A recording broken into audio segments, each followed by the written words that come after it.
welcome back to K-Man Builds. Today's episode, we're getting a little greasy. We're going to be working on this 1986 Ford 1110 tractor. This is a two-stroke diesel, actually made in Japan back in the day. I've had this thing for a better part of 15 years. Predominantly used it for just shredding my pasture a little bit, and I've upgraded. And so we're going to go ahead and try to get this thing running again, get it fixed up enough to try to sell it off. When I started working on it, I had a hard time getting it started, and it always was a really slow starter anyway, but now it just doesn't want to start at all. And so I started looking into it, trying to figure out what the issues were. I thought it was battery, charged the battery, got a new battery in there. Same thing, it'll crank, blow smoke out, but it just won't start. Second thing I started looking at was the fuel system. And I think I've got a pretty good problem there. So what we're going to do is we're going to pull the fuel pump here, kind of show you what it looks like inside. And I think I'm going to show you what I think the problem is. How to fix it, I don't really know. There's not a lot of documentation on these on how to repair them. You can buy a manual for about 180 bucks. I'm not spending 180 bucks on a tractor that's worth maybe $1,000 or $1,500. It's not going to happen, especially when I'm trying to sell it. So we're going to kind of work on this a little bit and see if we can figure it out on our own. The second problem I realized was that the water pump is completely locked up. So when I had the alternator and the belt on there, it was putting a whole lot of tension on the starter and just wasn't letting it spin. So I pulled the alternator, pulled the fan belt out. That way the fuel pump's not in the system now. So the goal now is to try to work on the fuel pump, get that the second cylinder actually pushing fuel out, because only one side's putting fuel out. Get that fixed, get it running. Once I know that that's good and fixed and running, then we're going to go ahead and order a water pump and pull the water pump off and replace that. I'm going to save that till later because you have to pull a radiator and a whole bunch of stuff off, and I really don't want to do that first when I can just want to see if I can get it running. So that's what we're going to work on now. So the fuel pump for this beast is located right here. Like I said, this is 2 cylinders, so you only have two outputs coming off this thing. And so what I did, I wanted to test and see if I had fuel coming up to my injector. So what I did is I loosened up the top of each one of these lines up at the injectors, and then I cranked it over and wanted to see which ones, that they were squirting a little bit of fuel. It's not a lot of fuel, but a little bit of fuel into there. And what I found out was like this one side's working fine. This side here, I got nothing out of. So first thing I did was I wanted to check on the little check valve. So what you've got in here when you pull this tubing off is this next fitting here is threaded in, and there's actually a little check valve type system in there with a spring load, so that the pump has to push up pressure and it builds pressure up in this tube. So I wanted to make sure that it wasn't messed up. So first thing I did was I pulled this off. Again, this is all metric, obviously. So we've got 17 on the outside here. Obviously, like I said, I've already pulled these off a couple times so they're loose. And then this next one's a 19.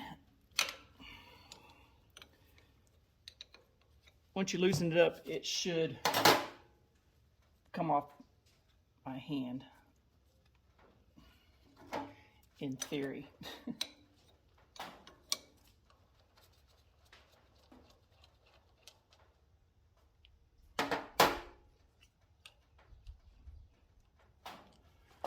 All right, so let me see if I can show this to you. Where are you at here? Figure out where everything's at. All right, so this is the little check valve system. Inside here, there's a spring that goes down inside this thing. It pushes up against this little plunger here, and this thing comes out. So you should be able to pull these two pieces apart. Now, when I first pulled this thing apart, I couldn't move this at all. It would not move. So I kind of got a tool in there, pushed on it, and so there was some piece of junk in here that was clogging this thing up. But anyway, that's all there is to that. So freed that up. I checked it out, blew it out. There was nothing plugging this thing up. It's nice and clean.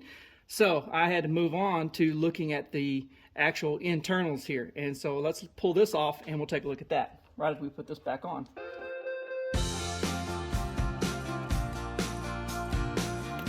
Don't forget to turn off your fuel line.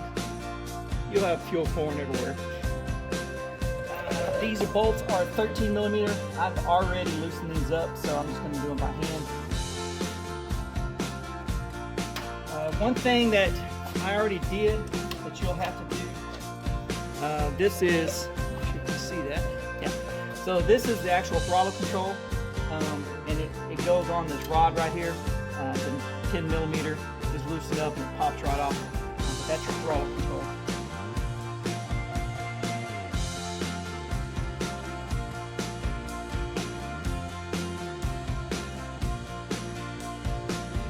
Alright, now the first time you do this, try to pull this thing off here. You may have to kind of whack on it a little bit to get it to come off.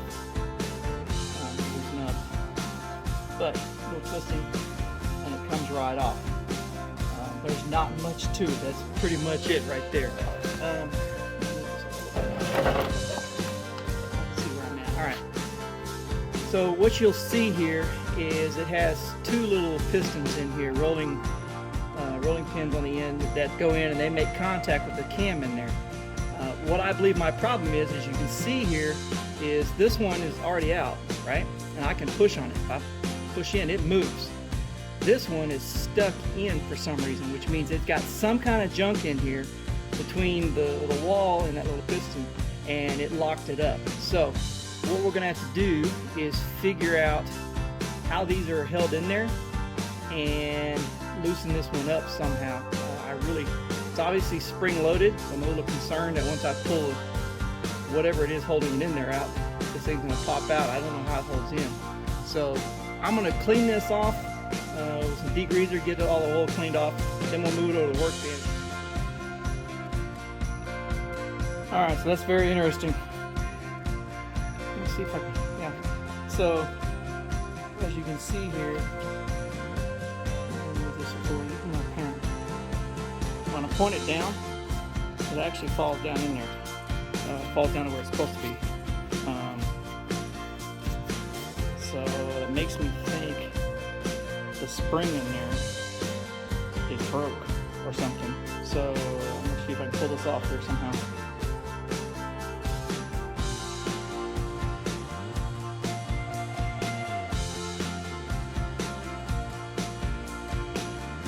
Alright, so after playing around with it for a little bit, I think I figured out what it is. So this slide right here is your throttle, and I could not get it to move whatsoever. So I put it on my vise and just slowly tapped on it just a little bit, and it was really gummed up. It wouldn't move at all. Once I freed that up, this popped out to the spring. It released the spring. So this controls your throttle. It's a mechanical linkage inside the motor. So yeah, I couldn't move that at all. So now it's moving and both sides are popped out like it's supposed to, which is great news. So that means I don't have to worry about trying to pull this off. I just need to clean up the junk that's in here and make sure that this keeps flowing back and forth or sliding back and forth, which is, I can do it by hand now.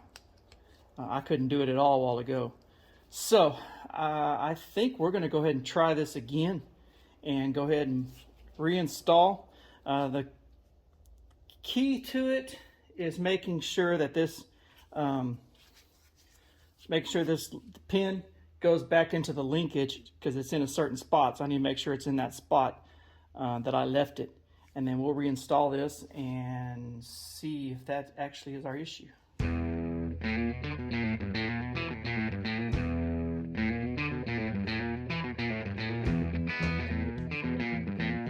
This is the fuel inlet line. Main thing is to know that there's a little brass O-ring that sits down on top of this.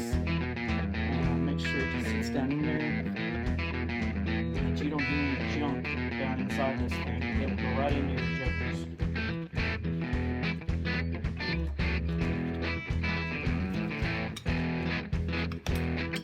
It's a 17 millimeter, by the way.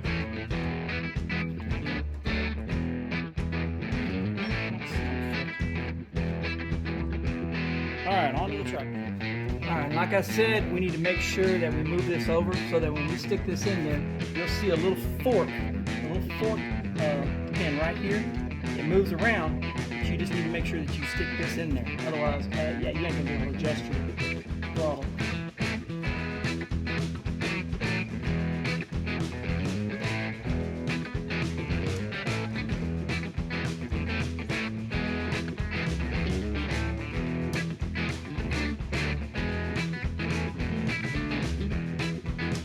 I'm sure there's an actual torque for these. Again, don't have the manual, couldn't find anything online, so I'm just making them snug enough to where I think it's pretty secure.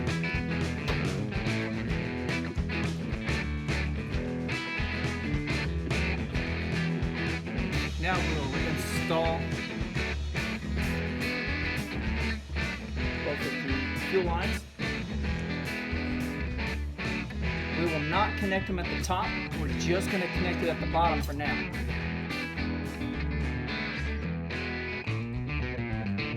Alright, so the reason we're not reconnecting at the top is that we will have to go ahead and bleed these lines. So what that entails, not a great thing for your starter, but you have to crank it, crank it, crank it. So what I do is I crank for a little bit, I stop, let it rest, crank a little bit more, because eventually you have to fill this whole line up, get all the air out of it, and then get it to where it's just making little squirts of fuel out the top off both of them. Once it's there, you got all the air out of the lines, then you can go ahead and close up the top. Some people have talked about doing this by having somebody pull you with the vehicle at a slow speed in third gear. Yeah, that's fine if you want to save your battery, but that requires two people, and I'm just trying to get this done on my own. So we've got this done, so now we're going to go ahead and set up and try to go ahead and get the lines bled out and make sure that we've got fuel going to both of them this time. Alright, so it's taken a little bit to get the air out of these, and I've had to crank a little bit, maybe, I don't know, 2 or 3 times, let it sit for a little bit, didn't want to overtax the starter and burn the dang thing out. So it took quite a while on and off, I don't know how, maybe a dozen times, you know, just to try to get it. So here's what it looks like when it's finally bled or filled up.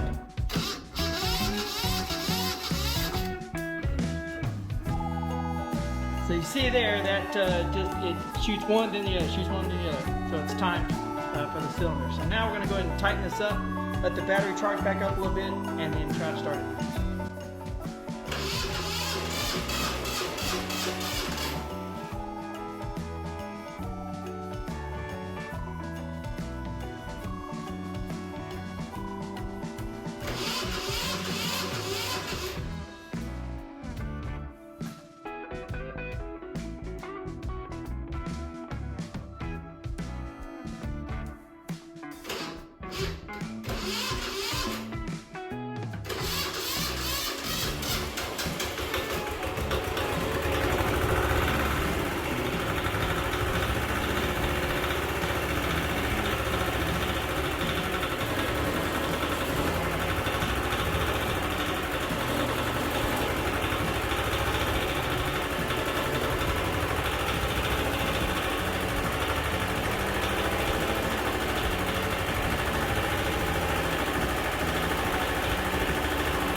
All right, well, there you go.